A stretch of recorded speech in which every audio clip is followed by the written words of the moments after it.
Men and boys are struggling, and instead of asking why, society increasingly treats them as the problem. Masculinity, once associated with responsibility, discipline, and protection, is now often framed as something dangerous, outdated, or in need of correction.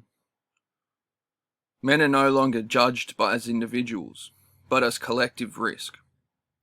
And when half a society is treated with suspicion rather than guidance, the consequences ripple outward. This starts early in schools. There has been a growing push to introduce classes specifically focused on how men should treat women. Teaching respect is not the issue. Mutual respect, boundaries, empathy, these are essential. The issue is framing. When lessons are structured in a way that implicitly places boys in the role of potential aggressors, while girls are framed primarily as potential victims, the message young boys absorb is simple. There is something wrong with you. Instead of being guided into healthy masculinity, boys are taught to manage guilt before they've even developed identity. Media reinforces this narrative. The recent UK drama Adolescence portrays young boys through the lens of potential violence. Representation matters.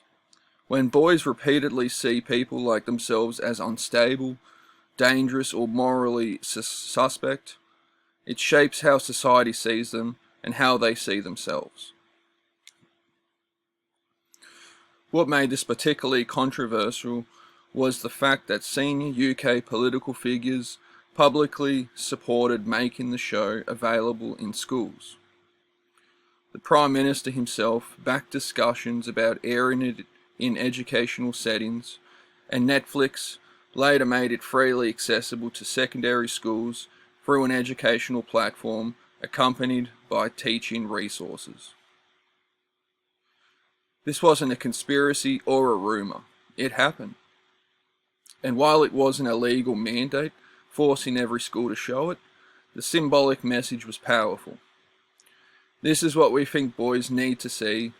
Critics, parents, educators, and child advocacy groups pushed back, arguing that the show wasn't designed as an educational tool and could stigmatize boys rather than support them. That debate alone should tell us something. Society is far more comfortable warning boys about what they might become than investing in what they could be. At the same time, we are watching boys fall behind academically, disengage earlier, and receive more punishment than support. Male-dominated jobs that once provided purpose and stability are disappearing or being devalued. Men are told their traditional roles are obsolete, but no meaningful replacement is offered. Purpose matters. When you remove it, you don't get liberation, you get nihilism, loneliness, addiction, and anger turned inward. Hookup culture plays a major role in this broader collapse. It didn't emerge randomly. It was shaped by dating apps, social media, sexual liberation, and a culture that rewards instant gratification over long-term responsibility. Sex has been separated from commitment, intimacy from accountability, and relationships from meaning. People adapt to incentives, and the incentives today reward detachment, status, and short-term pleasure. Are men to blame? Partially, but not collectively, and not in the way it's often framed. A small percentage of highly desirable men benefit disproportionately from hookup culture. They dominate dating apps and casual relationships, creating the illusion that men as a whole are winning. Most men aren't. They are locked out, invisible, and blamed for dynamics they can't control. Average men are told they are entitled for wanting connection, while rejection blames, constant, and algorithmic. Women aren't villains either. They are shaped by the same system, encouraged to prioritize validation, attention, and independence, often at the expense of long-term fulfillment. Many end up burned out, distrustful, and resentful when reality doesn't match the promise. That resentment is often directed not at the system, but at men as a group. And so the divide deepens. This is the environment that gave rise to figures like Andrew Tate. He didn't create male alienation, he exploited it. When schools, media, and institutions talk about boys instead of to them, a vacuum forms. Tate and others stepped into that vacuum, offering certainty, confidence, and belonging. Even if the message is extreme, flawed, or destructive, you don't defeat that influence with censorship alone. You defeat it by asking why so many young men are desperate enough to listen. What we are witnessing is a polarization trap. Institutions frame masculinity as dangerous. Influencers respond with hyper-masculinity as rebellion. Both extremes feed each other. One shames boys, the other exploits them, and the vast majority of men, who are neither violent nor misogynistic, are left without guidance, mentorship, or a healthy middle ground. The consequences are measurable. Rising male suicide rates, increasing addiction, growing social withdrawal, fewer relationships, fewer families, less participation in civic life. These aren't coincidences. They are symptoms when a society tells men they are either dangerous, unnecessary, or disposable. It shouldn't be surprised when men disengage. This isn't a call to blame women, and it isn't a defense of bad behavior. It's a rejection of narratives that pit men and women against each other while ignoring the systems shaping both. A healthy society doesn't protect women by shaming boys. It doesn't create safety by teaching suspicion. It creates safety by raising strong, disciplined, accountable men, men with purpose, boundaries, and dignity.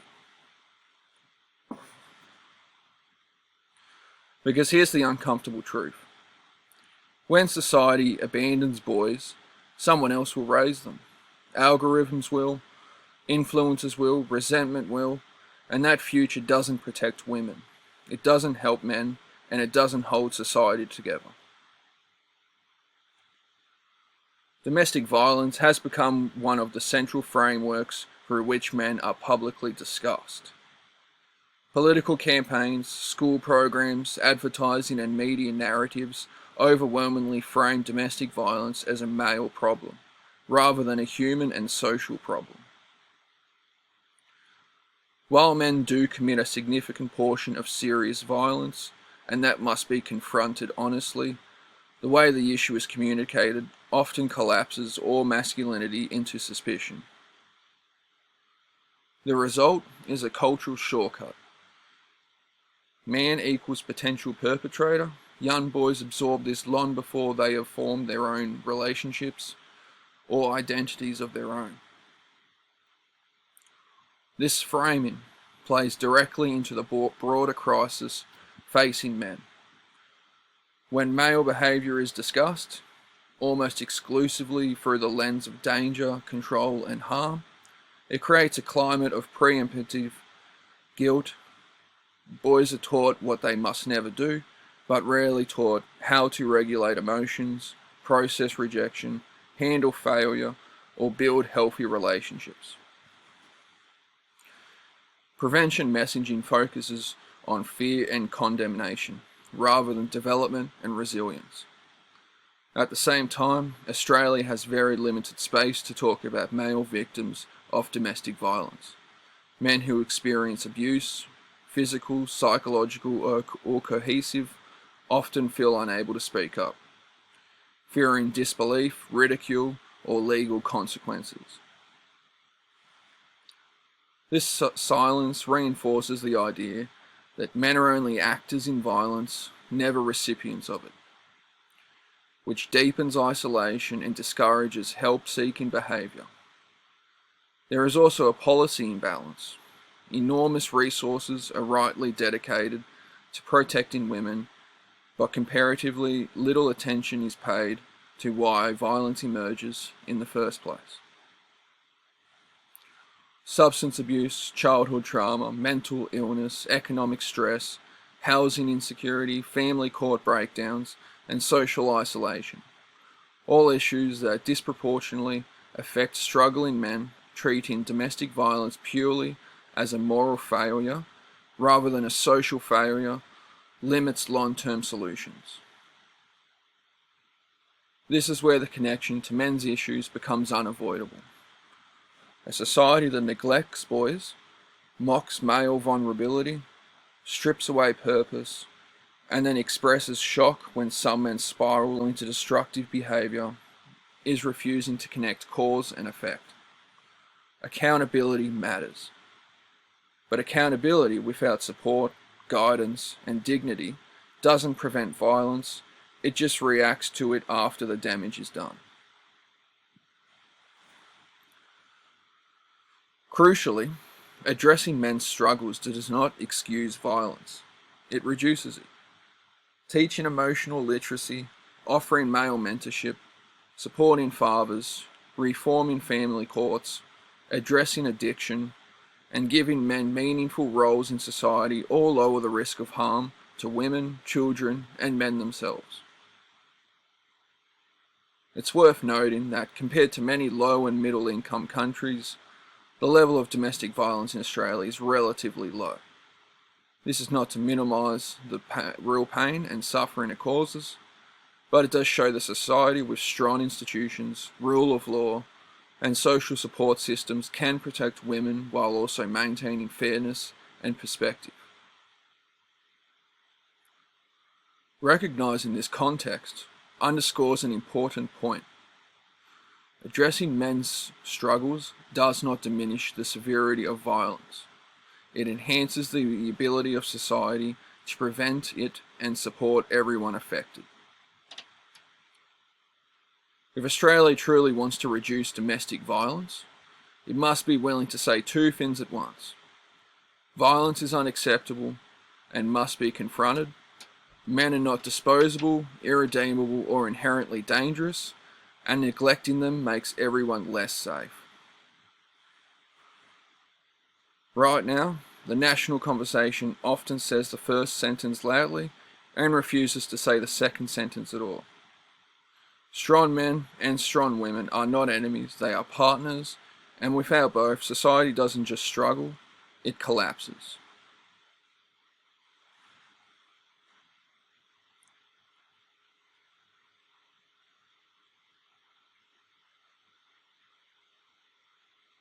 So I seem to really be pumping this game with Raiden at the moment.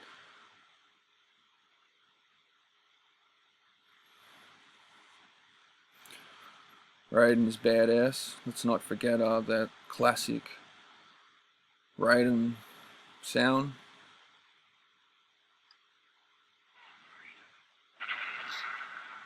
That we've all grown up to love.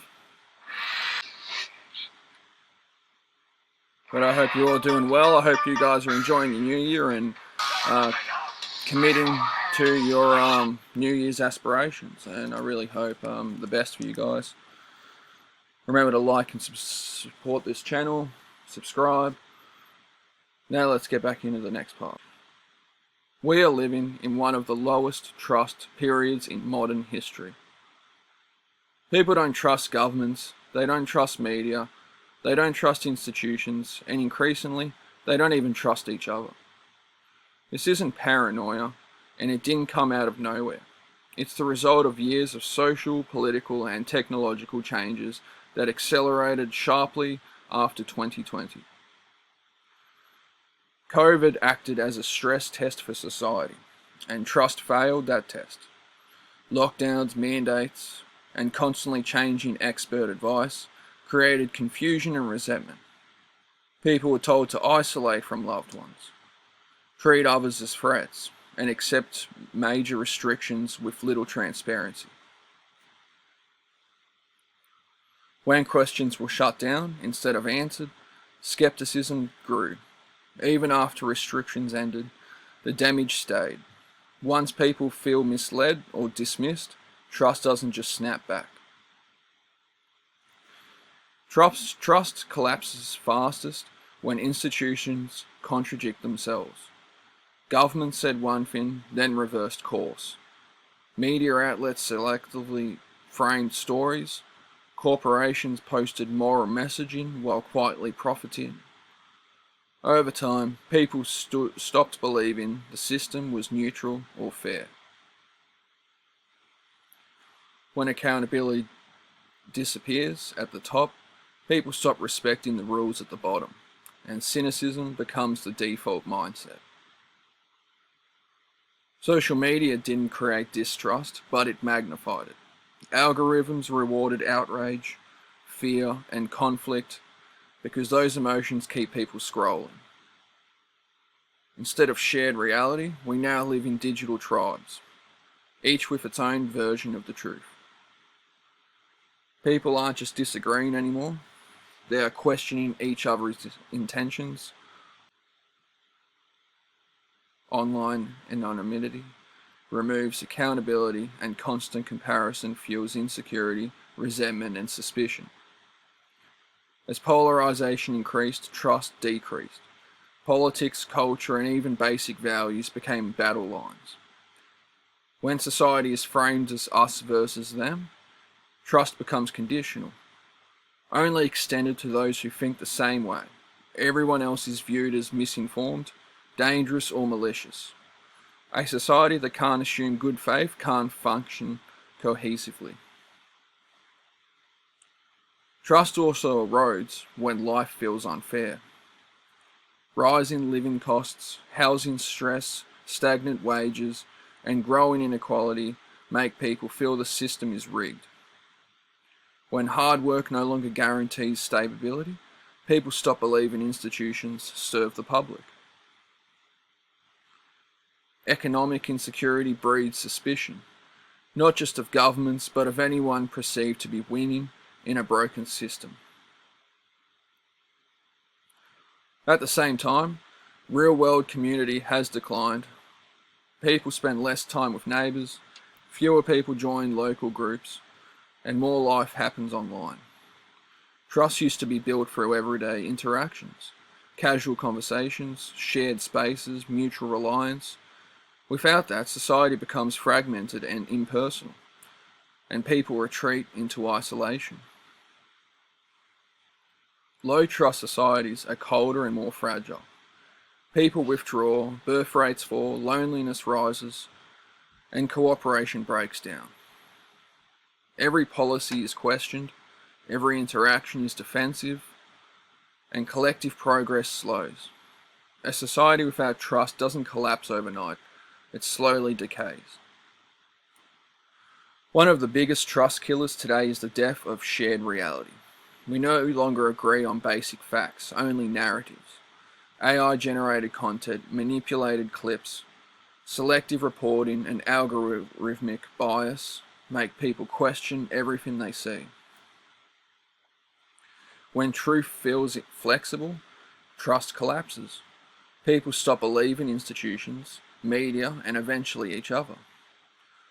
Modern society is constantly watched. Every post, message, and opinion can be screenshotted, archived, and used against you. People self-censor not because they've changed their beliefs, but because honesty now carries risk. When people can't speak freely, relationships become performative, and performance is the enemy of trust. Trust can't survive in a system that rewards deception. Politicians are incentivized to spin stories, media outlets profit from rage, influence exaggerate to stay relevant. The louder and more emotional the lie, the more attention it gets. Over time, people learn that sincerity doesn't win.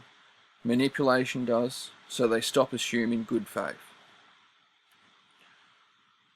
Cultural and identity conflicts have fractured social trust even further. Men and women are increasingly positioned as adversaries. Masculinity is framed as toxic, femininity as oppressed, and dialogue is replaced with blame. When people see each other as symbols instead of individuals, trust disappears. You can't build unity on constant accusation. Dating apps and social media have turned relationships into marketplaces. People are treated as options, not commitments. Ghosting, manipulation, and short-term validation are normalized. When trust breaks down at the most personal level, love, intimacy, and family, it spills into society as a whole. Emotional distrust becomes social distrust. Society hasn't had time to recover. Financial crisis, pandemics, wars, inflation, and constant fear narratives keep people in survival mode. A nervous system stuck in fight or flight doesn't trust, it protects. When stress becomes permanent, empathy fades and suspicion grows.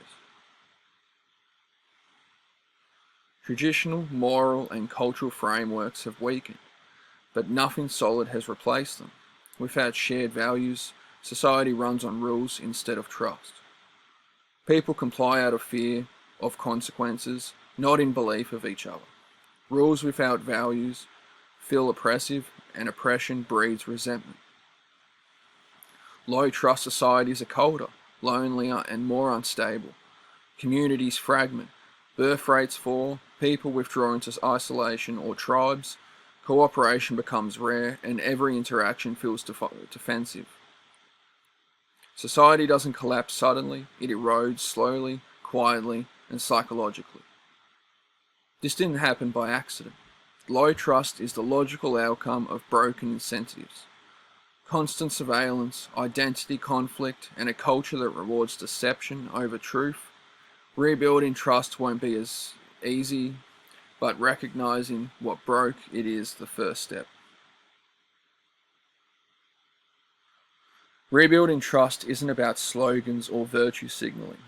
It requires consistency, transparency, accountability, and shared values. Over time, until that happens, many people remain guarded, skeptical, and disconnected, and that may be the defining psychological condition of our era.